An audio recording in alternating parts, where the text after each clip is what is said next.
دو امراض پسند مؤذنوں کی بربادی۔ حضرت سیدنا عبداللہ بن احمد مؤذن رحمۃ اللہ علیہ فرماتے ہیں، میں طواف کعبہ میں مشغول تھا، میری نظر ایک شخص پر پڑی، وہ غلافہ کعبہ میں لپٹ کر دعا میں ایک ہی تکرار کر رہا ہے، یا اللہ پاک مجھے دنیا سے مسلمان ہی رخصت کرنا۔ تو میں نے اس سے پوچھا، دریافت کیا، اس کے علاوہ تم اور دعا کیوں نہیں مانگتے؟ تو اس نے بتایا، کاش کہ آپ کو میرے واقعے کا علم ہوتا۔ تو حضرت سیدنا عبداللہ بن احمد مؤذن رحمۃ اللہ علیہ نے اس سے پوچھا، آپ کا کیا معاملہ ہے، کیا واقعہ ہے؟ تو اس نے بتایا، میرے دو بھائی تھے، ایک بھائی 40 سال تک مسجد میں بلا معاوضہ اذان دیتا رہا، مگر موت کا وقت قریب آیا تو اس نے ہم سے قرآن پاک مانگا، تو ہم نے اس کو قرآن پاک دیا تاکہ یہ اس سے برکت حاصل کرے،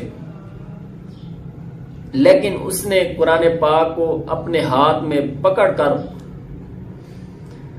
کہنے لگا کہ میں قرآن پاک کے تمام اعتقادات اور احکامات سے بے راضی اور نصرانی یعنی عیسائی مذہب اختیار کرتا ہوں، اور پھر مر گیا۔ اسی طرح دوسرا بھائی 30 سال تک مسجد میں فی سبیل اللہ اذان دیتا رہا، اس نے بھی آخری وقت میں نصرانی ہونے کا اعتراف کیا اور مر گیا۔ لہٰذا میں اپنے خاتمے کے بارے میں بے حد فکر مند ہوں اور ہر وقت یہی دعا کرتا رہتا ہوں، یا اللہ پاک میرا خاتمہ بالخیر فرمانا۔ تو حضرت سیدنا عبداللہ بن احمد مؤذن رحمۃ اللہ علیہ نے اس سے استفسار کیا، پوچھا کہ آپ کے بھائی کون سا ایسا گناہ کرتے تھے؟